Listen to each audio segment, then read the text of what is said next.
అన్నమయ్య జిల్లా రాజంపేట పట్టణంలో బుధవారం ఉదయం బంగ్లాదేశ్లో హిందువులపై దాడులను ఖండిస్తూ పాత బస్టాండ్ కూడలి నుండి సబ్ కలెక్టర్ ఆఫీస్ వరకు హిందూ ఐక్యవేదిక ఆధ్వర్యంలో ర్యాలీ నిర్వహించారు.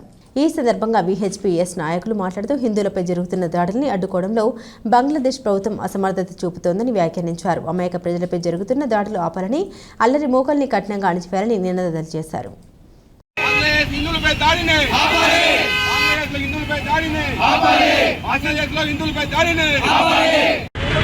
భారతదేశంలో జరుగుతున్న హిందువుల ఐక్యత ఎంతైనా అవసరం ఉంది.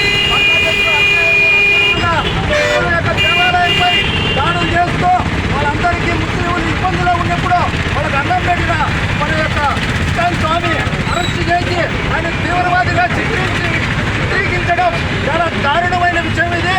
కాబట్టి భారతదేశంలోనే కాదు యావత్ ప్రపంచంలోనే హిందువులందరూ ఏకదాటిమైన వచ్చి ఆ విషయం పైన ఖండించి అందరూ కూడా చైతన్యం కావాల్సిన అవసరం ఎంతైనా ఉంది. చాలా తీవ్రత స్థాయికి చేరుకున్నాయి. అటువంటి హిందువులకి, తర్వాత దేవాలయ రక్షణకి, గోమాత రక్షణకి, భూమికి కానీ ఎక్కడే కానీ అక్కడ రక్షణ లేకుండా పోయింది.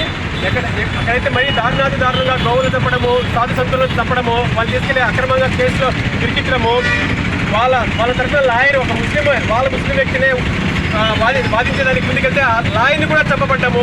అంటే హిందువులకు సపోర్ట్గా ఉన్నటువంటి లాయర్లు కానీ, ఎక్కడికి రక్షణ వ్యవస్థ కానీ, పోలీస్ వ్యవస్థ కానీ మొత్తం అంతా విఫలమైపోయింది.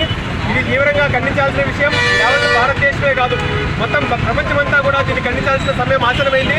ప్రతి ఒక్కరం కూడా హిందువుల నుంచి బయటకు వచ్చి హిందువుల మీద జరుగుతున్నటువంటి ఈ అన్యాయాన్ని మనం కూడా అడ్డుకోకపోతే రేపటి రోజు మీ ఇళ్లలో ఉన్నటువంటి మీ ఆడపిల్లలను మీ ఆస్తిపాస్తులు లాక్కెళ్ళినా కూడా ఎవరైనా ఏం చేయలేని పరిస్థితి.